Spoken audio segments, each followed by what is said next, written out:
Nós abrimos aqui no texto, se quiser já ir abrindo, nós vamos ler o capítulo de número 28 de Gênesis, a partir do versículo 10. Mas antes vamos fazer uma oração, para que Deus possa abençoar esse estudo. Nós podem ficar sentados mesmo.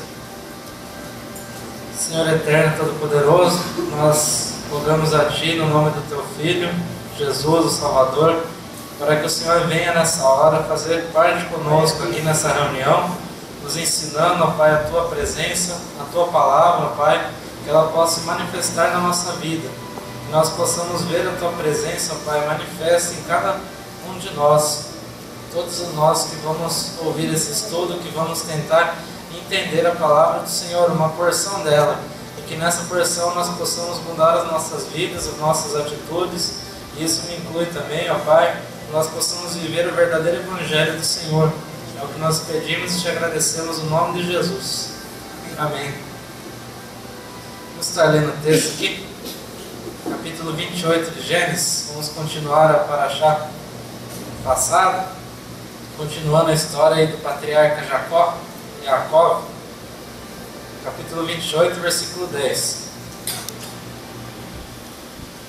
Nos diz assim, todos acharam, bem? E Jacó saiu de Beer-sheva e partiu na direção de Harã.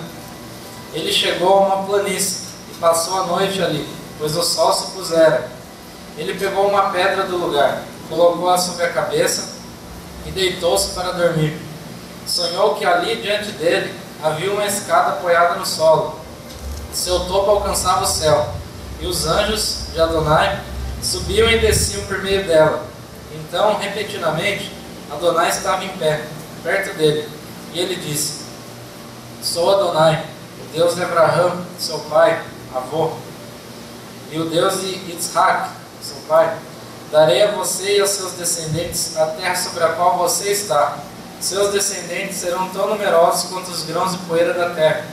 Você se expandirá para o oeste e para o leste, para o norte e para o sul. Por meio de você e de seus descendentes, todas as famílias da terra serão abençoadas. Veja, estou com você. Eu o guardarei aonde for e trarei você de volta a essa terra, pois não o deixarei até cumprir tudo o que prometi a você. Jacó despertou do sono e disse: Verdadeiramente, Adonai está nesse lugar e eu não sabia. Então sentiu muito medo e disse: Este lugar é temível, deve ser a casa de Deus. Este é o portão do céu. Jacó levantou-se cedo, pegou a pedra que colocou sobre sua cabeça, estabeleceu-a como coluna, derramou azeite sobre ela e chamou o lugar de Beit-El, casa de Deus. No entanto, a cidade era originariamente chamada Luz. Jacó fez um voto: se Deus for comigo e me guardar na estrada pela qual viajo, der-me pão para comer e roupas para vestir, para que eu volte para a casa de meu pai em paz, então Adonai será meu Deus, e esta pedra que estabeleci por coluna será a casa de Deus, e de tudo que me deres eu devolverei a ti com fidelidade 1/10. Amém? Nós vamos estar continuando aqui a história do patriarca Jacó, filho do patriarca Isaac, neto do patriarca Abraão. E na semana passada nós estudamos a história ali, desde o nascimento dos gêmeos ali, que foram Esaú e Jacó, seu irmão gêmeo ali. Os dois nasceram juntos, mas Esaú tinha ganhado o direito de primogênito porque ele saiu primeiro no nascimento. Mas o direito, na verdade, acabou passando para Jacó por sua fidelidade a Deus e porque Esaú não levava a sério as coisas de Deus. Os irmãos bem se lembram que quando chegou a hora da bênção ir para Jacó, claro que Isaac achou que era para Esaú, mas Deus deu um jeito ali para que seja para Jacó, porque a ele que pertencia a bênção, porque o outro tinha abandonado essa bênção, essa responsabilidade diante dele.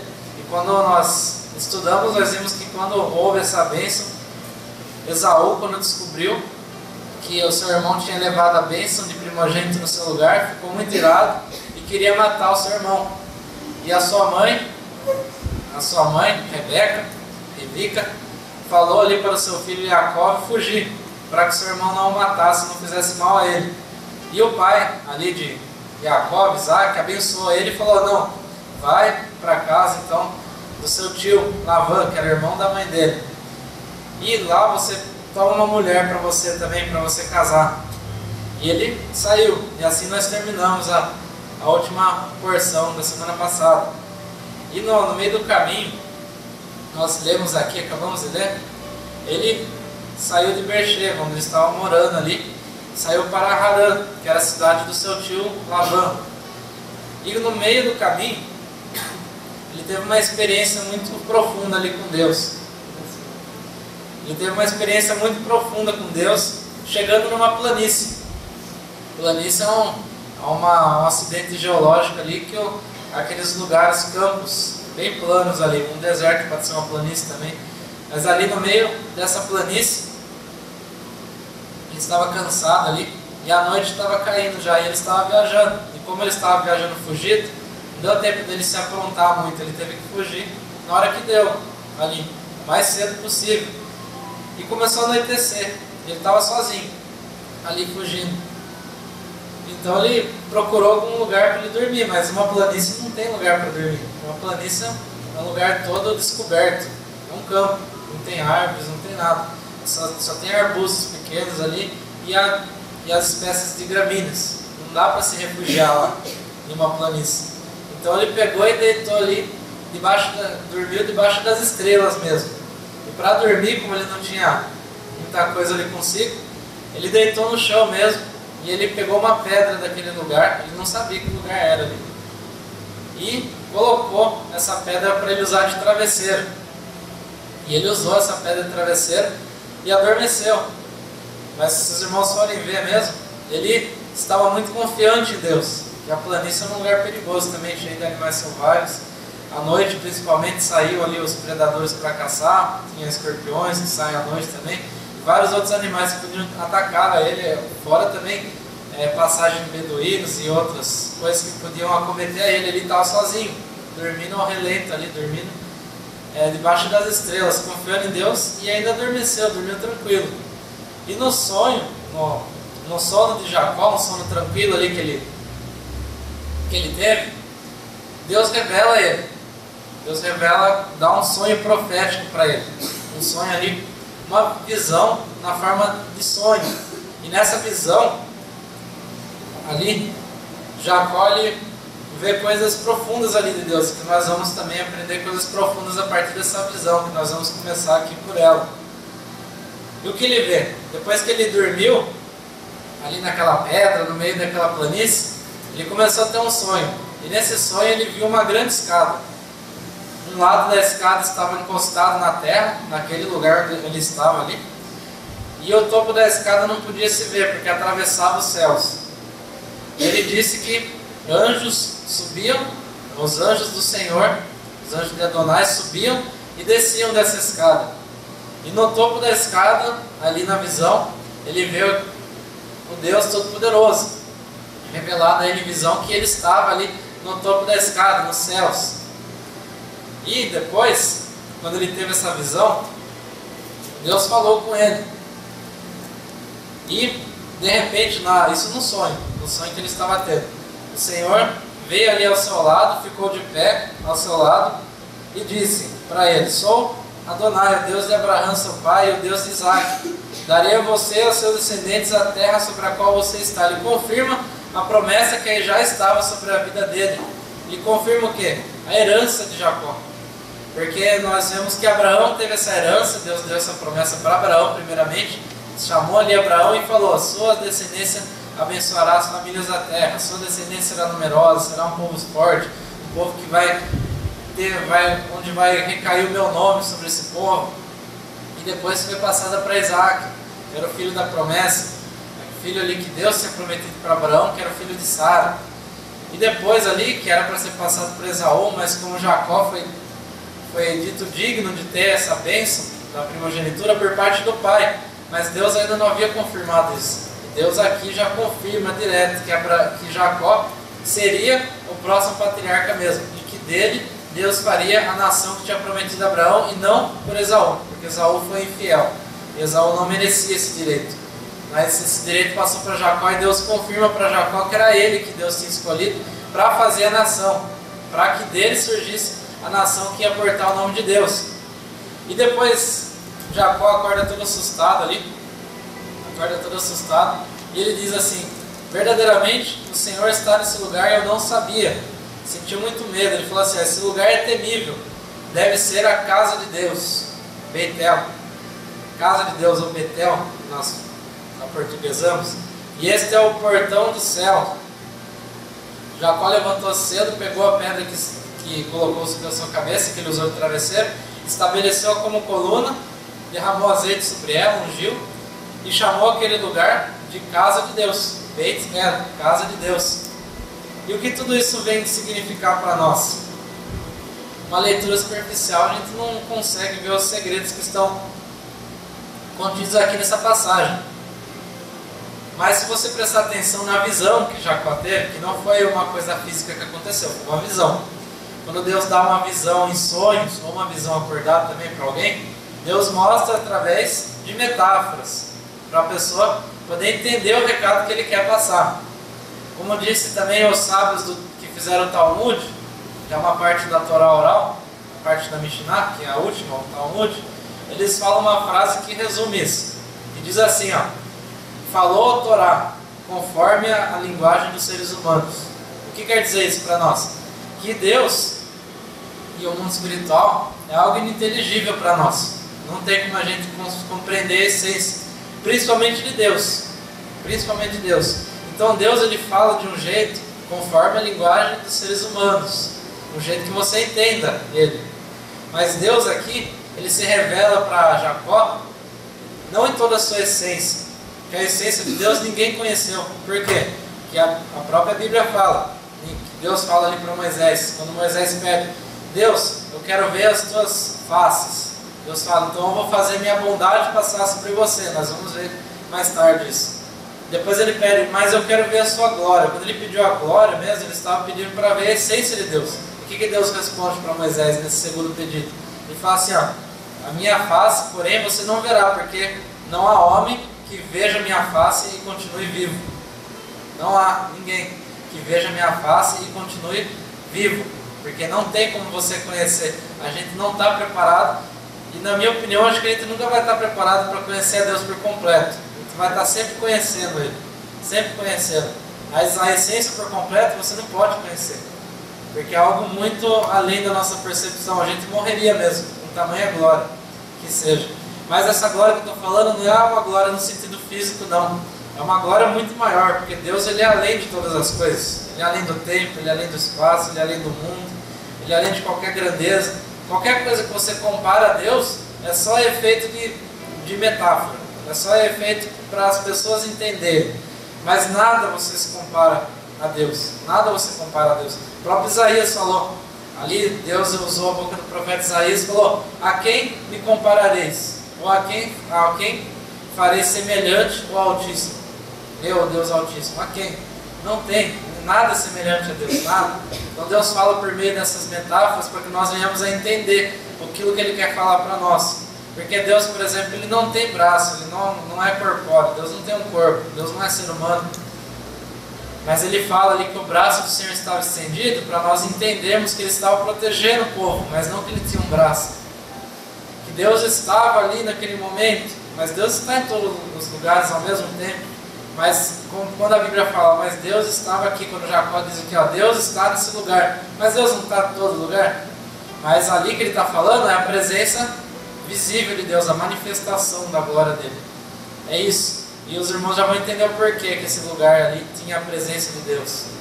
Primeiramente, esse lugar que ele parou, ele é chamado, depois foi chamado, né? Aqui Jacó chamou ele de Beitel, depois foi chamado de Moriá. E essa palavra nos remete a outras coisas, outros acontecimentos que aconteceram no mesmo lugar. Jacó não sabia de nada, ele não sabia que estava nesse lugar. Mas nesse lugar foi onde o patriarca Abraão, seu avô, sacrificou, foi lá e deu esse sacrifício ao seu filho Isaac, ali quando o anjo parou e não deixou. Foi ali no Monte Moriá. E o Monte Moriá depois foi escolhido para ser a casa de Deus mesmo, como ele falou aqui, casa de Deus. O Moriá foi escolhido para ser o templo, o lugar onde foi construído o templo. Onde fica Moriá? Em Jerusalém. É o Monte Moriá. E não é um monte alto, aqueles montes igual nós vemos aqui nos Andes. É uma colina. É uma colina, a altura média, vamos dizer assim, nada muito diferente dessas daqui de Amparo.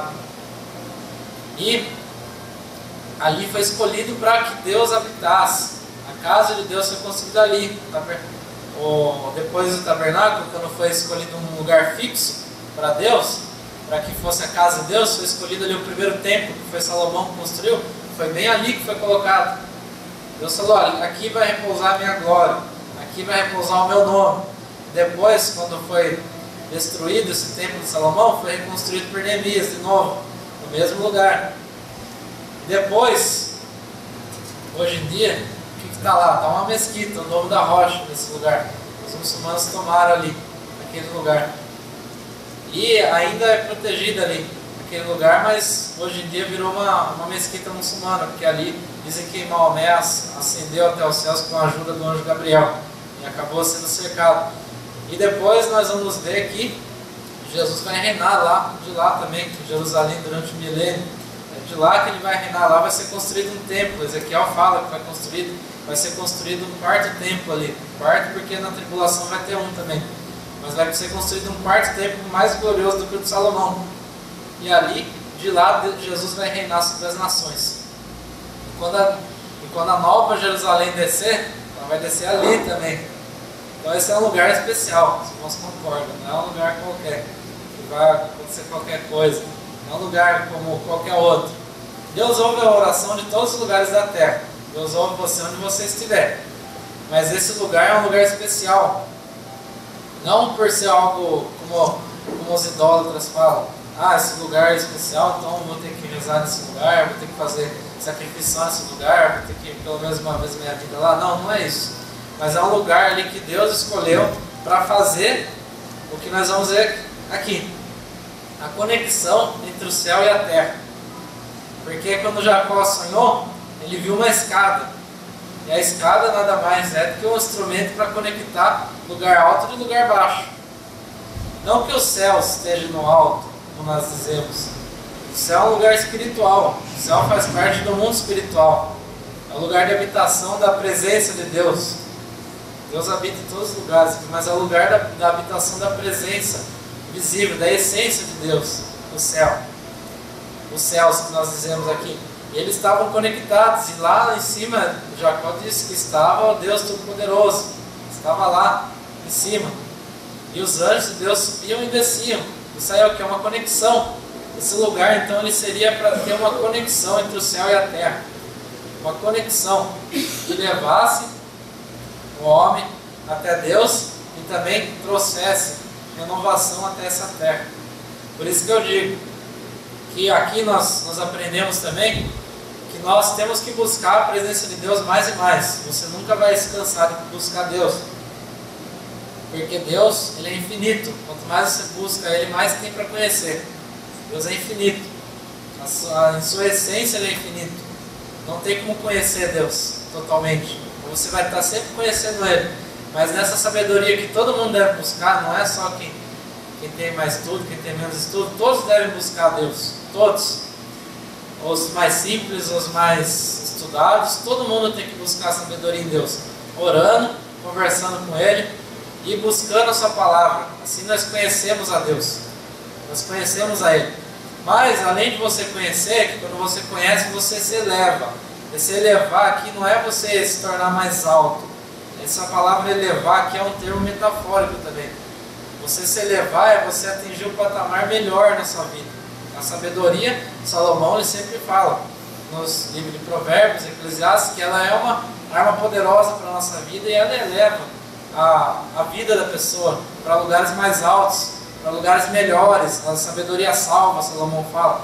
Ela salva as pessoas dos infortúnios, porque ela dá uma decisão certa para todos.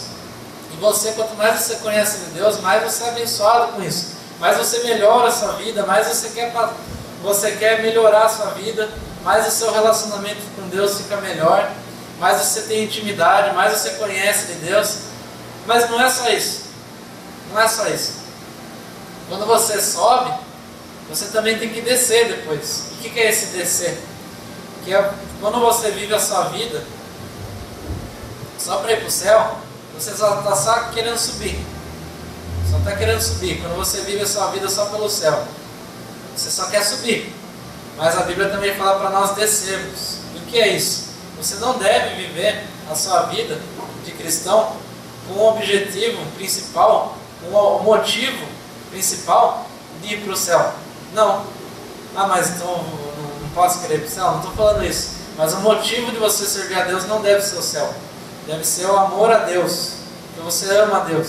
Não porque você quer recompensa, mas porque você ama Ele. Isso daí é um nível mais alto ainda de relacionamento com Deus. Porque a pessoa que serve a Deus só para ir para o céu, ela vai ser salva também. Não vou falar que não vai. Se ela for uma pessoa sincera, obedecer a Deus, se santificar, ela vai ser salva também. Mas ela não vai atingir aquilo que ela poderia ter atingido, que é o amor de Deus. E esse amor de Deus, se você quer viver sua vida egoísta, e só quer a sua salvação, quer usar o céu como um lugar de escape para os problemas dessa vida, e não quer mudar esse mundo, não quer trabalhar para mudar esse mundo, você não está descendo. Mas a Bíblia fala para que nós temos que descer também. Os anjos de Deus subiam e desciam, trazendo a sabedoria de Deus na terra. Anjo, a palavra anjo, malach no hebraico, é mensageiro. São os mensageiros de Deus, ângelos no grego, os mensageiros. Eles traziam o quê? O conhecimento de Deus. Então, o conhecimento sobe quando você sobe na interação com Deus, quando você se aprofunda no seu relacionamento com Deus, mas você também tem que descer. O que é esse descer? É você transformar o mundo, trazer esse conhecimento que você aprendeu com Deus, que você teve com Deus, a experiência que você teve com Deus, e trazê-la para a terra aqui. Trazê-la para a terra, para quê? Para transformar a terra, transformar a sua família, transformar ao redor seu, transformar a sociedade. É para nós transformarmos. Não é para a gente ficar parado achando que a vida cristã é o último objetivo, é para o céu só. Não, você tem que restaurar. Até porque a Jerusalém celestial vai vir até aqui na terra. O Apocalipse 21 fala. João diz, eu vi a nova Jerusalém descendo do céu como uma noiva ataviada para o seu esposo. Vai descer. A realidade espiritual, no fim, ela vai se fundir com a realidade física. Vai ser uma coisa só. Hoje em dia é separado, o que nós vivemos aqui é separado, o mundo espiritual do físico. Mas quando a nova Jerusalém descer, ela vai tomar o lugar da antiga Jerusalém, que é a Jerusalém física. E a Jerusalém do céu vai descer, Jerusalém espiritual. E a realidade espiritual vai se mesclar com a física. Vai ser algo glorioso, porque é esse o objetivo de Deus. O objetivo nosso é trazer Deus até a terra. É trazer Deus à terra, esse é o principal objetivo. Se não fosse o objetivo, se o objetivo fosse trazer o ser humano até Ele, até ao céu, né? Vamos dizer assim, até Ele todos temos que ir mesmo, mas trazer até ao céu, então não seria plano de Deus que nós evangelizássemos, que nós tentássemos transformar a nossa sociedade em um lugar melhor, um lugar mais justo para se viver? Por quê? Porque não teria valor nenhum. Agora o objetivo de Deus é que você traga o céu até a terra, assim como diz aqui nessa visão, você trazer Deus, e para isso precisa dessa escada. A escada é a conexão com Deus. Nós sabemos que o único caminho até Deus é Jesus. Jesus é a conexão que nós temos com Deus. Ele é o Messias. Nós nos conectamos com Deus através dele. Nós trazemos Deus até a realidade aqui da terra. Nós não desprezamos isso, porque Deus ele quer isso. Porque quando você vai e passa esse conhecimento adiante, o conhecimento que você teve, a experiência que você teve com Deus, e você passa para frente fazendo o que Jesus mandou, que foi fazer discípulos de todas as nações, ensinando eles tudo o que eu vos tenho dito. Jesus fala com os discípulos de Mateus, no último capítulo, Mateus 28, ensinando-vos tudo o que eu vos tenho dito. Eu eis que estarei convosco até a consumação dos séculos. Ensina tudo o que eu disse para vocês, vocês vão e ensina para os outros também. Faz discípulo, Jesus falou. E esse fazer discípulos é a razão, por exemplo, pela qual eu estou aqui. Por que eu estou ensinando? Porque eu não quero deixar o conhecimento comigo. E para isso Deus colocou no coração de cada um também um desejo de passar o conhecimento. Eu, por exemplo, tenho um desejo muito grande de passar o conhecimento. É algo que eu não controlo. Não é algo que faz parte da minha personalidade, caráter pessoal, mas é algo que faz parte da minha natureza mesmo. E eu creio que faz a sua também. Toda vez que você aprende algo de Deus, você não consegue. É algo que Deus colocou esse desejo em nós. Porque Ele não quer que o conhecimento fique só conosco. Ele quer que o conhecimento se dissemine. Ele quer que o conhecimento dele encha a terra. Que nós vemos ali nas passagens do Apocalipse, que durante o milênio, a terra será saturada do conhecimento de Deus. Nós vemos isso. Quando Jesus vier reinar, a terra será cheia do conhecimento de Deus. Cheia. Ninguém vai dizer assim, quem é Adonai, quem é o Senhor, quem é Jesus, porque todos conhecerão. Ela vai estar cheia, e para ela estar cheia, nós precisamos encher agora também ela do conhecimento de Deus. Esse desejo que eu tenho aqui para estar passando um ensino da palavra, aquilo que eu tenho aprendido com outras pessoas, muitos, com os mestres que me ensinaram, pastor, e muitos mestres também que eu já li, livros, pesquisa, pregadores, e todos aqueles que eu fui absorvendo, e do próprio Deus também, muita experiência pessoal com Deus também, lendo a Bíblia. Muita coisa aqui eu não li em lugar nenhum. Muitas coisas que eu falo aqui é o próprio Deus, e que me ajuda aqui quando eu vou ler a palavra pela misericórdia dele, porque eu não sou nada. Pela misericórdia dele ali, eu vou entendendo a palavra dele. Isso me dá um desejo de querer passar isso. Então, nós não estamos aqui ensinando uma pessoa verdadeira mesmo, né? Não estou falando falsos mestres, falsos profetas. Estou falando um cristão de verdade, um cristão que está pensando na obra. Ele não vem ensinar, ele não vem trabalhar na obra pensando na recompensa, ou pensando na recompensa física, né? Como Jesus falou, já recebeu o seu galardão, porque ver as pessoas aplaudir, fama, não é isso. Ainda que alguns sejam famosos, alguns mestres, e são merecidamente famosos, né? Eu creio que são merecidamente famosos, porque a palavra se espalha junto com o nome deles. O ensino fica eternamente na terra. O ensino de alguém que mudou mesmo o mundo com suas palavras. E isso acaba transformando a realidade de todos ao redor. Acaba transformando a nossa realidade. Nós precisamos passar esse conhecimento à frente. Vocês também são um agente para passar o conhecimento para frente, o conhecimento de Deus, que a terra tem que se encher do conhecimento do nosso Senhor. Eu ensino aqui por uma compulsão. Paulo também falou. Eu prego o evangelho para vocês porque eu tenho uma compulsão interior. Paulo falou em Romanos ali. Eu me obrigo a pregar o evangelho, meu próprio corpo me obriga, porque ai de mim se eu não fizer isso, ele fala. Ai de mim se eu não pregar o evangelho. Por quê? Porque eu tenho uma compulsão interior em pregar o evangelho. Não estou pensando na fama, no que eu posso trazer do evangelho para a minha vida. Eu estou pensando no que? Nas almas, na transformação de vidas que pode haver. Se eu seguir os mandamentos aqui de Deus, se eu seguir o ensinamento que eu tenho passado aqui para os irmãos, a minha vida vai ser uma maravilha. É claro que, como todo mundo, eu sou falho, então eu não consigo seguir 100% como ninguém consegue. Ninguém é perfeito aqui. Mas a minha vida vai melhorar muito se eu seguir. Mas e as outras pessoas? Eu também tenho um desejo que a vida delas também melhore. Então por isso que nós passamos. Por isso que às vezes eu sou chato aqui. Eu sou muito chato. Eu sei que eu sou chato. E às vezes eu falo coisa pesada. Às vezes peço perdão, às vezes eu falo assuntos pesados, eu fico até receoso de falar, mas eu penso no quê? No bem que vai fazer aquilo, o conhecimento de Deus trazer na terra, no bem que vai fazer. Então eu sofro um pouquinho das pessoas acharem chato, mas a recompensa minha é maior, que é ver as pessoas mudando de vida. Isso é bem maior do que alguém me chamando de chato, isso aí é bem maior. Falar eu não sei falar, eu não sou um grande orador. Graças a Deus que os irmãos me aguentam aqui.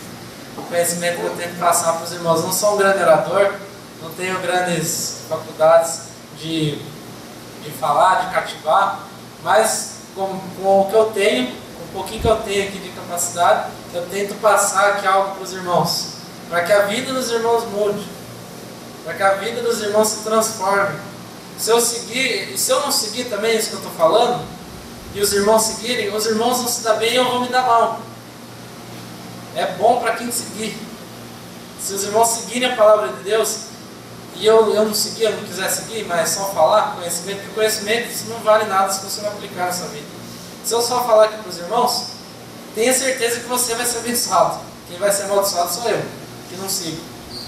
E vice-versa também. Se só eu seguir aqui, só eu vou ser abençoado. Então essa palavra é para todos nós. E Deus quer se fazer conhecido para nós. Deus quer que nós vimos a sua glória. Então a gente fala assim, mas Moriá, o lugar ali de Jacó, nós sabemos que Moriá ele é um acróstico.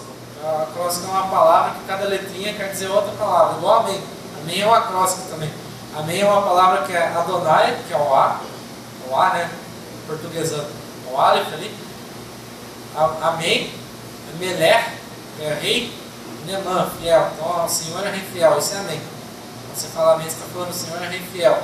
É um acróstico. Essa palavra Moriá também é. Essa palavra Moriá é um acróstico que significa assim, ó, lugar, que é Macom, onde Deus é visto. Lugar onde Deus é visto. Em ver ali é Re, onde Deus é visto. Mas você pensa assim, mas Deus é visto?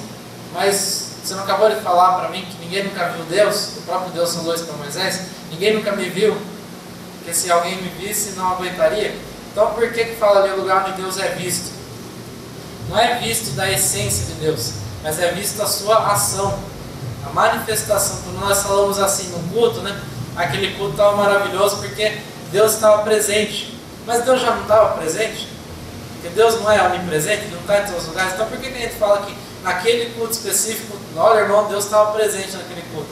Eu senti a presença dele. Por quê? Porque ele se manifestou. E não ficou só na presença da essência dele de estar em todos os lugares, mas a presença dele foi vista. Não é que ele apareceu, mas nós vimos a manifestação da presença dele. A manifestação, assim como no tabernáculo. Como que era a manifestação de Deus no tabernáculo? Era uma nuvem de glória, uma nuvem de verdade mesmo. Uma nuvem espessa que não dava nem para enxergar dentro. O sacerdote não conseguiu nem enxergar e essa nuvem envolvia todo o tabernáculo ali. Era uma manifestação da glória de Deus. Quando João Batista estava pregando ali e aparece o Messias, alguns discípulos, aparece Jesus, o Messias, alguns discípulos de João Batista chegam em Jesus e falam: é para a gente avisar ali João Batista, o que nós falamos para ele sobre isso? Aí Jesus falou assim para os discípulos de João Batista: fala assim para ele, os cegos vêm, os coxos andam, os surdos ouvem. Por que Jesus falou isso? Porque isso daí era o quê? Ele estava afirmando a manifestação de Deus que estava nele. Porque a manifestação de Deus foram os milagres. Isso foi a manifestação. Deus foi visto através do milagre. Quando uma pessoa vem aqui contar um milagre, Deus está sendo visto. Porque a manifestação, que no hebraico é a Shekhinah dele, que é a presença manifesta, não é só a presença manifesta, que é a Shekhinah, que é aquilo que nós experienciamos no culto, que nós não suportamos e falamos em línguas, e ficamos na presença de Deus. Deus nos revela coisas magníficas num culto de adoração sincera a Deus. Isso aí é a Shekhinah dele, é a presença manifesta, não é só a presença natural, mas é a presença manifesta. Deus se manifesta. O salmista fala que a criação manifesta as obras de Deus. Manifesta Deus, a criação. Quando você vê todo esse universo aqui, que eu já falei muitas vezes aqui, que é todo reguladinho, cheio de regras e leis, isso daí manifesta Deus. Como eu estava conversando com uma amiga esses dias lá em Campinas, eu estava conversando sobre isso também, ela também é cristã, sobre essa coisa de nós vermos Deus na natureza. Porque pela ciência, quando você vai querer ver uma ação de alguma coisa, você tem que tirar ela para ver como que funciona sem ela. E Deus não tem como você tirar Deus. Ele sempre vai estar ali. Então, eu estava imaginando com ela como seria o mundo sem Deus. Como seria? Simplesmente não seria. Porque a Bíblia fala que Ele sustenta todas as coisas. Então, o que seria eu sem Deus? Eu não seria, simplesmente. Porque não existiria eu para estar contando aqui alguma história. Porque a minha existência, ela emana de Deus. A minha existência é sustentada por Ele. Eu não sou o Deus, né, como os panteístas falam, né, que Deus é tudo e tudo é Deus. Não, Deus é separado da sua criação, mas a existência da criação emana dele. A sustento da criação é dele. Se Deus se retirar ali, se pudesse, né, porque é impossível isso, mas se Deus se retirasse, não existiria mais nada, porque nós existimos nele. Nós existimos nele. Isso é algo muito profundo. Nós existimos em Deus. E Deus, Ele quer manifestar isso para nós. Ele manifesta já com a natureza, por isso que Ele fala que os povos são indesculpáveis. E a presença de Deus na natureza é tão forte que eles criaram Deus para plantação, criaram deuses ali, os povos pagãos, para a chuva. Por quê? Porque eles reconheciam que tudo isso era tão ordenado, tão certinho, que não podia estar sozinho aquilo. Tinha que ter alguém por trás. Como não conhecia o Deus verdadeiro, começaram a inventar vários deuses. Ali deuses parecidos com o homem, né? Como nós vimos nas mitologias por aí. Deuses com formas humanas. Mas o nosso Deus é diferente. Então tira essa ideia sobre o homem barbudo que fica sentado no trono, que Deus não é isso não. Deus não tem corpo. Deus, a essência dele nós não conhecemos. Até eu estou lendo um livro que é do Ravi Moshe Ben Maimon, um rabino que da Idade Média, 1135. Ele escreve um livro sobre a questão da essência de Deus. Ele até fala que nós só podemos podemos colocar atributos negativos em Deus, ou seja, negativo não no sentido de pejorativo, mas negativo no sentido de negar. Ou seja, nós podemos só conhecer a Deus, chegar mais perto, sabendo aquilo que Ele não é. Porque aquilo que Ele é, nós nunca poderemos saber por completo. É a essência dele. Mas nós podemos chegar mais perto de compreender a Deus, conhecendo aquilo que Ele não é. Por exemplo, Deus não é plural. Ele não é muitos deuses. Ele, como Deus falou, o Senhor nosso Deus, o Senhor é um. Então nós conhecemos através de uma negação. Nós tiramos. Então Deus não é muito, Deus é um. Nós sabemos. Deus, Ele não foi criado. Então Ele existe por si mesmo. Nós sabemos disso. Ele não foi criado. Ele é mais uma negação que você chega mais perto de compreender Ele. Nós sabemos que Deus não é sujeito ao tempo, Ele é anterior, como a Bíblia fala, ou seja, Ele é eterno. Ninguém criou a Deus. Ele subsiste por si mesmo. Isso nós entendemos que a gente vive na dimensão do tempo. Tudo tem começo, meio e fim. Deus não tem. Deus não tem, porque Ele vive fora disso. Ele é alheio a tudo, criação, Ele é alheio. Não que Ele não se relaciona, mas Ele é alheio aos efeitos. Deus não sofre efeito de tempo, Deus não sofre efeito de espaço, por isso que Ele está em todos os lugares. Por isso que Ele é eterno. Nós chamamos Ele o Deus eterno, todo-poderoso, Deus, o eterno. E todos os nomes de Deus são nomes dados para as ações dele, para as manifestações dele. O único nome que é dado à essência dele é o tetragrama, mais nenhum. Os outros nomes são dados ao que Deus faz. Por exemplo, Deus, o Senhor misericordioso, é uma ação dele, porque Ele tem misericórdia, Ele usa de misericórdia. Deus é amor, Deus, Adonai, é amor. É uma característica de ação dele. O único nome que define a sua essência, que nós não conseguimos nem pronunciar, é o tetragrama, o Yud-He Vav-He. O único nome que define a essência mesmo de Deus na terra. E ele fala aqui nessa passagem que esse lugar seria o lugar que habitaria o nome dele na terra. Ou seja, o lugar que habitaria a essência dele aqui na terra. E esse lugar ele foi escolhido por Deus para isso, ali em Jerusalém, para habitar ali a sua presença divina.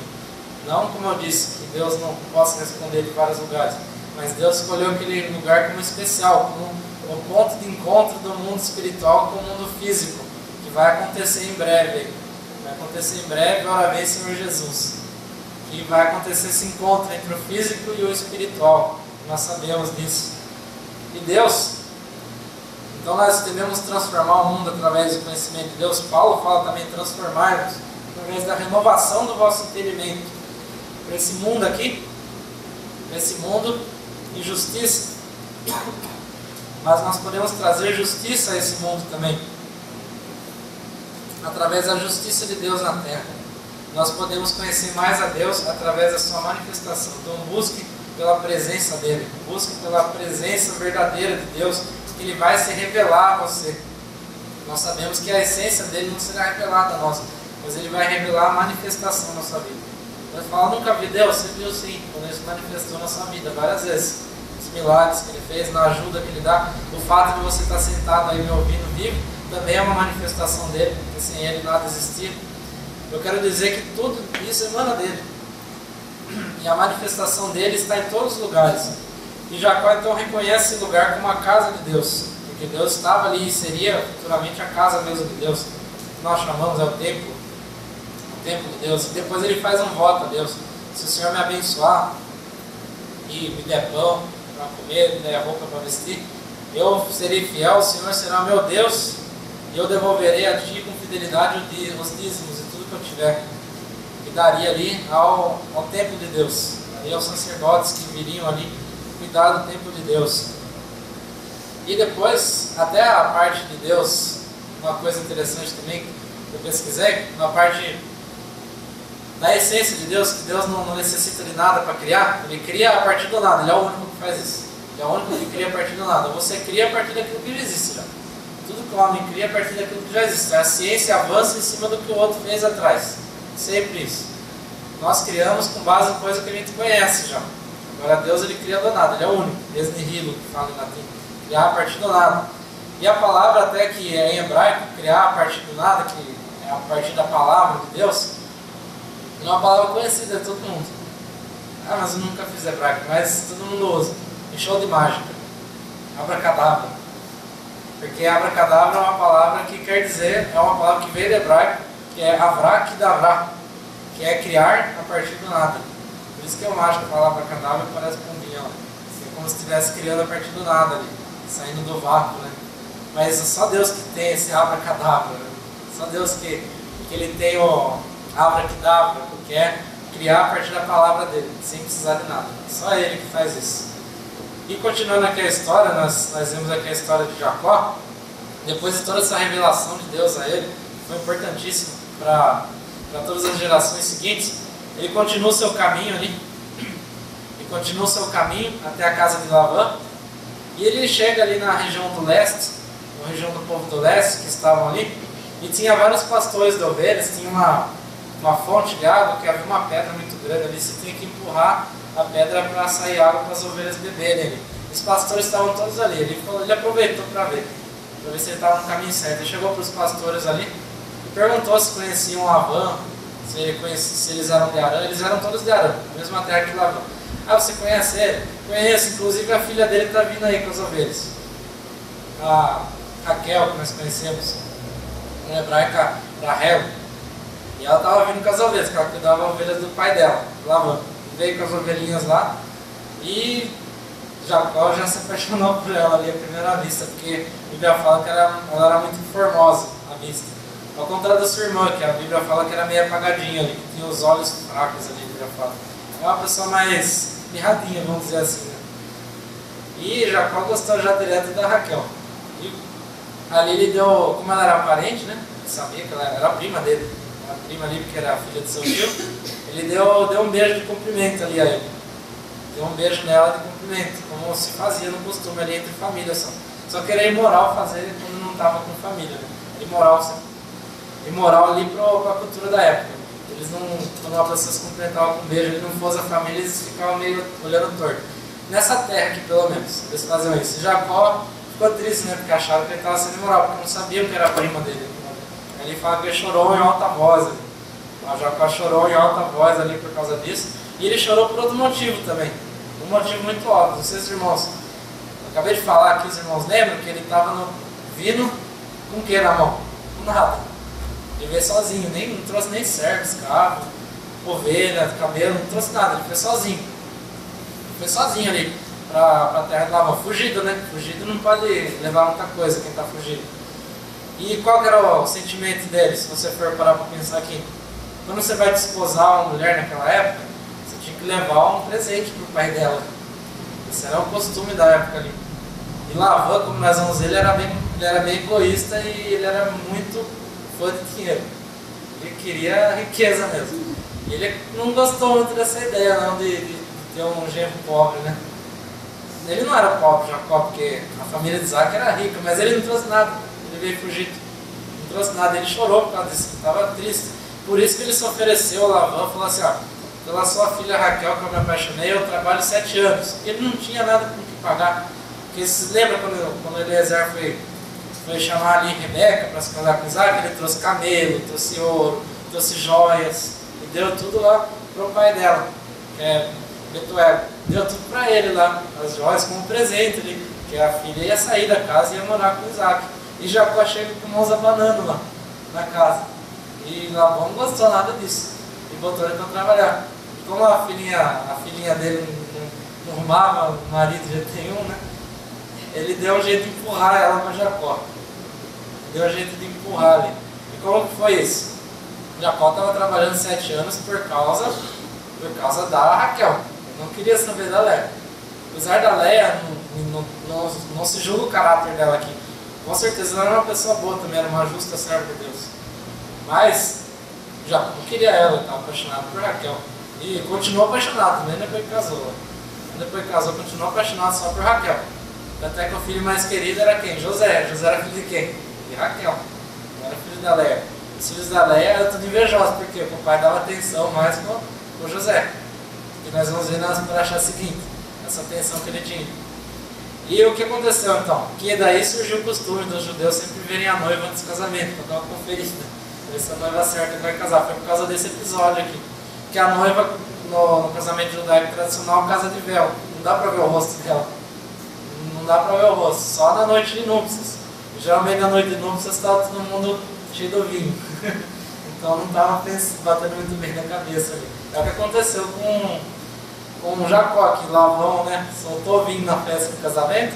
Ele achando que era Raquel, estava com véu, né, não dava para enxergar o rosto. Achando que era Raquel, falou: Léia, minha filha, eu vou enganar Jacó e você vai casar, o meu marido com você. Você vai lá e você fica quietinho, não fala nada durante o casamento para ele não descobrir que não é você. E vai lá e fica lá com a ficar de véu mesmo, ficou quietinha lá. Na hora da noite de núpcias, Jacó estava beodão, né, no linguajar popular, né?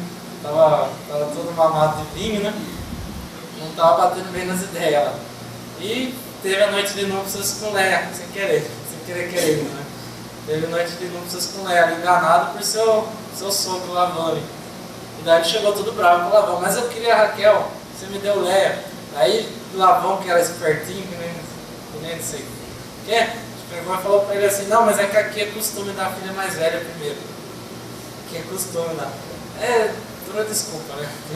Porque ele, se fosse mesmo costume, ele ia falar, ou mesmo que fosse verdade o costume ali naquela terra, ele devia avisar antes, né? Ele falou: eu tô dando Raquel para você, vai lá dar Léia. Enganou o Jacó ficou muito bravo por causa disso. Ele falou: então tá bom. Olha como esse Labão era malvado. Ele falou: então tá bom, então vamos fazer o seguinte: o casamento judaico dura uma semana, as festas. E uma semana ali incluindo as noites de núpcias, os primeiros contatos do casal, ele dura uma semana. Então tá bom, daqui a uma semana você casa com a Raquel. Aí foi, daqui a uma semana casou com a Raquel, mas você vai ter que pagar mais 7 anos para mim de trabalho. E assim Labão fez Jacó um escravo ali, né, praticamente. Não um escravo do estilo tradicional, mas fez o coitado trabalhar forçado, né? Por uma enganação dele, porque foi ele que enganou. O que era o certo de se fazer? Casa com Raquel aí, que é o certo, e tudo bem, estamos acertados. Mas não, queria mais 7 anos trabalhando. Por que ele queria mais 7 anos trabalhando? Porque Jacó era um patriarca, era um servo de Deus, e como a gente viu semana passada com Isaac, onde relava, prosperava, né? Então, o rebanho, ele cuidava do rebanho do Labão. O rebanho começou a dar cria disparado. Começou a aumentar o rebanho. E ele até fala no final assim, nesses 20 anos que eu fiquei com você, Labão, nenhuma das suas ovelhas abortou. Era comum, às vezes abortava a ovelha ali. Quem já criou animal sabe, né? Às vezes aborta ali, não dá certo na ovelha. Aí você perde, né? Perde dinheiro que poderia ter com a lã da ovelha, com a carne. E abaixa a produção. Agora com Jacó não morria ovelhas, as ovelhas tudo saudável, dava uma carne boa, dava muita lã ali. E era um rebanho bom ali. E Labão ia querer perder um trabalhador assim, que relava, tudo dava certo. Que patrão que quer perder alguém assim? Não quer, então ele deu um jeitinho de ficar mais 7 anos lá. Ele ficou mais 7 anos já casado com Raquel e com Leia. E nesse meio tempo, as duas ali, de início não tinham filhos, mas Deus ali, por causa que ele viu ali, a Bíblia fala, viu que Leia era desprezada, simplesmente porque ela foi usada mesmo pelo pai dela para empurrar ela para um casamento. E o próprio Jacó não queria casar com ela. Só que Leia também era apaixonado por Jacó. Ele que não era por ela, ele queria Raquel. E ela era desprezada e Deus abençoou ela com filhos e Raquel era estéril, não conseguia ter filhos. E ela teve uma fileira de filhos aí. Vamos ver alguns filhos que ela teve, as histórias. Semana passada eu comentei um pouco sobre a poligamia, que é um beco sem saída, né? É uma coisa tormentadora mesmo. Então vocês vão ver aqui o que é poligamia. Traz dor de cabeça para a vida de uma pessoa, vocês vão ver na prática aqui. A brigaiada que era a casa de Jacó. Vamos começar aqui então. Quando Jacó estava... Dá muita dó de Jacó, porque quando o Jacó estava trabalhando 7 anos para ganhar Raquel, a Bíblia fala que pareciam dias para ele, tanto ansioso que ele estava para casar com ela. E Leia então dá alguns filhos, ó. E o primeiro filho, já que ela era desprezada, ela chamou assim o filho dela: vejam, um filho, que é o filho Ruben. Ruben, a palavra Ruben é Reuven, que é re, vem de re, que é ver, e o ven vem de ben, que é filho. Então é vejam um filho, esse era o nome do filho. Vejam um filho, vejam um filho, vem aqui lavar a louça, vejam um filho. Era bem assim mesmo. Só que essa nome aqui fica mais bonito que é Ruben, né? Desculpa se tem um Ruben. Desculpa só cortei o barato de algum Ruben. O próximo filho dela foi o que ela orou a Deus e falou: Deus, Jacó não está prestando atenção em mim. E ela orou ali a Deus e Deus ouviu ela, e deu um filho para ela. Então o filho dela chamou Audição, que Deus ouviu, Simão. Mas eu quero ser unida com meu marido, ele não se une a mim, ele não gosta de mim. Daí Deus deu outro filho para ela que chamava Levi, que quer dizer união. Ela queria estar unida com o marido. E ela louvou a Deus porque ela teve outro filho. Então o filho dela chamava Louvor, chamava Judá, Louvor. E Raquel começou a ficar triste, viu que só a outra tinha filhos. E daí começou a confusão generalizada na casa de Jacó. Eu falei, já que ela chegou para Jacó, que ele ficou muito bravo, Jacó, por causa disso. Ele chegou e falou para Jacó: dá-me filho, senão eu morro. Dá-me filho, senão eu morro. Jacó ficou muito irado com ela. Falou: o que é isso que você está falando aí? Por acaso eu sou Deus? Jacó falou para ela: por acaso eu sou Deus que fechou essa madre? Foi Deus que fechou essa madre. Eu não tenho nada a ver com isso, Jacó falou. E ela continuou triste aí. Então tá bom. Então, já que eu não posso ter filho, meu pai me deu uma escrava, chama Bilhá, ou Bila, né, que falava nas Bíblias, a Bíblia portuguesada. Traz ela aqui e você tem um filho com ela. Jacó concorda ali e tem um filho com a escrava ali de Raquel. E ela falou: então, não, Deus julgou a minha causa. Então ela deu o nome do filho dela de Dan. Dan é ele julgou. Deus julgou a minha causa ali. E me ajudou na luta contra minha irmã. Daí ela deu outro filho de Naftali. Mas não era filho dela, era filho da escrava. Que passou de escrava para a esposa, né? Que agora subiu o status de escrava para a esposa. Então agora Jacó tinha 3 esposas. Não tinha mais 2, agora tinha 3. Só que a outra ficou com ciúme também, que a outra estava querendo usar. Ela falou: tu vou dar minha escrava também. Daí a Léa falou: tá bom, toma minha escrava Zilpa aí. E a Zilpa também deu filhos. Você vê como que era uma briga lá, uma tentando vencer da outra de ter filho. E Raquel, como não conseguia ter filhos, pegou a escrava. Léa, como não conseguia ficar junto de Jacó, pegou a escrava também.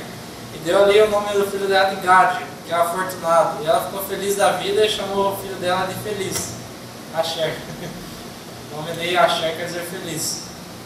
E depois ela ainda teve um quinto filho, que é Issacar. Você vê que todos esses filhos aí, quem são? Os pais das tribos de Israel, são as 12 tribos de Israel, esses filhos aqui. Issacar, que é... essa história de Issacar é interessante também. Porque tem uma planta ali em Israel que é a mandrágora. Mandrágora, não sei se tem mesmo, mas eles acreditavam que tinha propriedade que curava infertilidade. Essa mandrágora aí. Então o filho de Léia estava colhendo mandrágoras. Raquel chegou para ela desesperada e falou assim: não, dá mandrágoras para mim também, porque eu quero ser fértil, né? Eu tenho a madre fechada. Era esse remédio caseiro lá para tentar ficar fértil. Aí, não, dá as mandrágoras para mim. Ela falou: não, por que eu ia dar mandrágora para você? Eu nem gosto de você, né? Deve ter pensado. O que eu vou dar para você então as mandrágoras? Ela falou: eu deixo Jacó dormir com você essa noite. Porque quem dormia com Jacó era a Raquel, porque era que ele amava. O resto não dormia com ele não, só na hora que ia ter filho. E queria ter uma filha ali, ia ali se deitava com ele, mas de resto era a Raquel que dormia junto. Então Raquel alugou Jacó por um monte de mandrágora, que ela queria ficar fértil, fez o chazinho de mandrágora para ela lá, para ver se ela tomava filho, e a outra ficou alugada, então ela deu o nome do filho dela de Aluguel, que é Issacar, quer dizer aluguel. Aluguel, recompensa. Como ela alugou o marido, né? Alugou Jacó um pouquinho para outra mulher, acabou sendo conhecido o filho como Aluguel. Depois Zebulun, porque a atriz da Léia ainda achava, tinha uma esperança que o marido ainda ia querer viver com ela. Ela deu o nome do filho dela de Convivência, mas mesmo assim Jacó não queria saber dela. E ela teve ainda outro filho, só que daí não foi filho, foi filha. Ela teve uma filha chamada Diná, a única filha ali, no meio de tudo aqueles bandos de homens lá. Teve 7 filhos seguidos, 6 filhos homens seguidos, tudo homem, nenhuma mulher, só o 7º que foi nascer mulher. Nasceu ali uma mulher que foi a única de todos ali. Dos 12 era 12 irmãos e uma irmã. Era só ela de mulher ali, a Diná. Diná quer dizer controvérsia, porque estava uma briga errada lá na casa dela. Por causa de uma contra a outra, então Diná quer dizer confusão, controvérsia. E isso aí era tudo para formar a tribo de Israel. E até se você for ver, a probabilidade de ter 7 filhos homens seguidos é muito pouca, né? Muito pouco você ter 7 filhos seguidos, né? É 1 a cada 128 a probabilidade, né? Se você fizer os cálculos aí. 1 a cada 128 chances de ter 7 filhos seguidos, né? Filhos homens ali. E Raquel finalmente engravida, Deus ouve ela. E ela tem um filho ali, seu filho se chamou Yosef.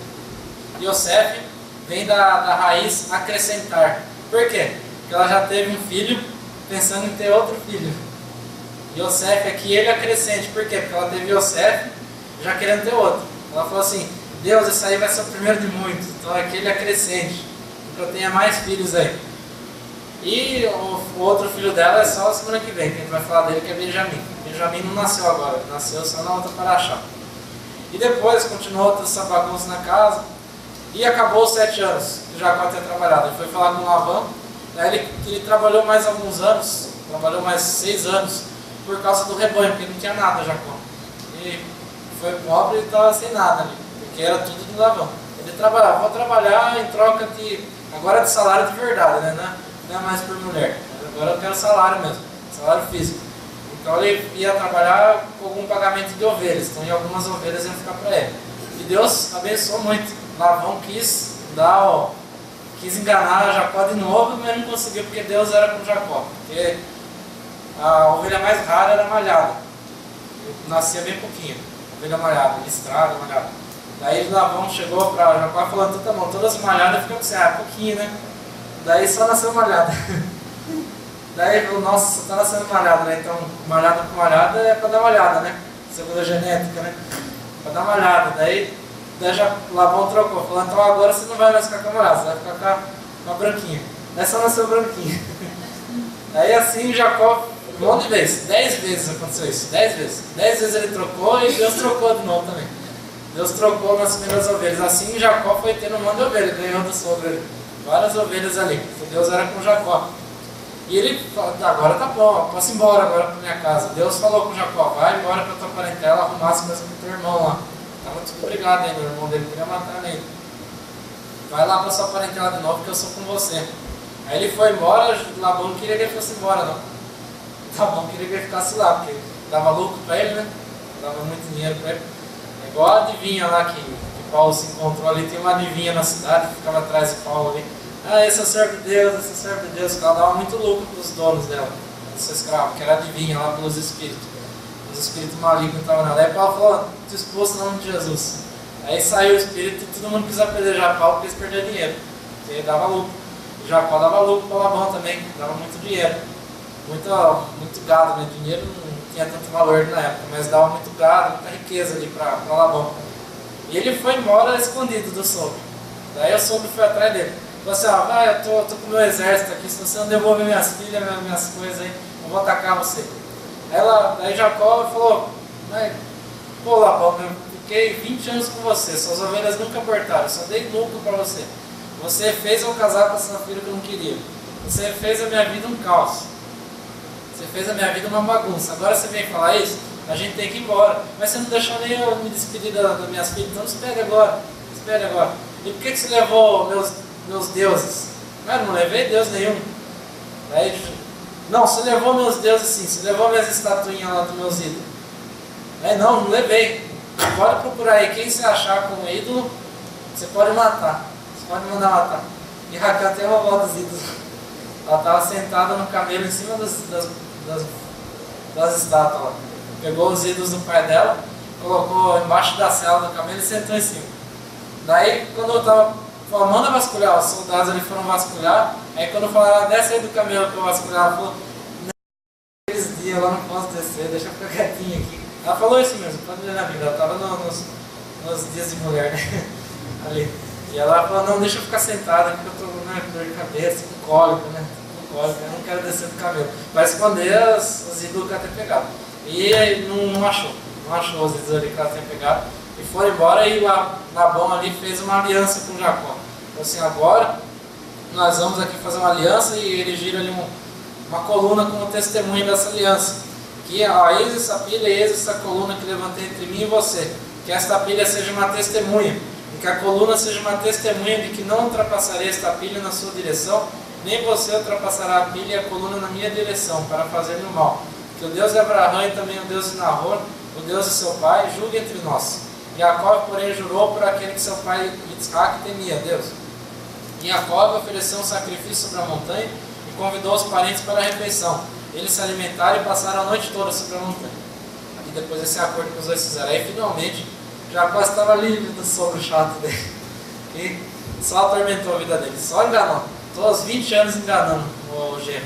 20 anos ali, em cima do genro, explorando o genro para dar lucro. E explorando ainda para arrumar um marido para a filha, né? E tudo mais que ele queria explorar, explorou Jacó. Finalmente Jacó estava livre ali. Se Deus não tivesse feito Labão ficar quieto, ele ia atacar mesmo. Porque já Labão foi lá, queria roubar as filhas de volta. Daí Deus falou assim para Labão, Deus apareceu em sonho para Labão: não faça nem bem nem mal para Jacó. Fica aí quietinho. Aí ele foi lá e só conversou. Ele falou, ó Jacó, eu só não fiz mal para você porque Deus apareceu para mim e falou para não fazer. Que senão eu tenho espada aqui, eu ia pegar minhas filhas de volta, aí minhas coisas de volta. Então você vê o estado que estava ali, a vida de Jacó. Então, nós não possamos cair nessa armadilha também, né, que caiu Jacó. Por isso que eu falo que a poligamia, né, apesar de não estar presente na nossa cultura, graças a Deus, né, não existe, mas existe escondido, né, na nossa cultura. Mas abertamente não existe. Mas os irmãos sabem que só dor de cabeça que traz. E ele acabou casado com 4, né, e as 4 brigavam. As outras não brigavam tanto porque era escravo, né? Estavam acostumados a obedecer. Agora as 2 esposas legítimas só brigaiavam na casa dele. Você viu, até para dar risada no nome dos filhos, né? Porque o nome dos filhos era das confusões que dava, né? Na briga dava o nome do filho lá no meio da briga. No meio da briga que havia, então. E mesmo assim Jacó ali, com os problemas dele, foi abençoado por Deus. Não importa a situação que nós estivermos, o ponto que a gente chegou da nossa vida, Deus sempre vai dar ajuda para nós se a gente reclamar Ele. Importa se a gente já fez tanta coisa errada que chegou no fundo do poço, que eu não estou pregando aqui para perfeito, não. Porque senão eu tinha que largar esse microfone, porque eu não sou perfeito. Estou longe de ser perfeito. Não estou pregando para perfeito, mas Deus ele pega ali aquele que está necessitado, cheio de problema que nem estava Jacó, o pecado ele pesando na vida, pesando nas costas da pessoa. Deus alivia o fardo, Jesus alivia e salva a pessoa, e faz dela diferente, e faz dela agora uma nova criatura, nós sabemos. Assim como ele teve o encontro ali com Jacó. E semana que vem nós vamos ver o outro encontro de Deus com Jacó e o reencontro dele com seu irmão, Esaú. Vamos ver o que vai dar tudo isso. Então, até o próximo episódio.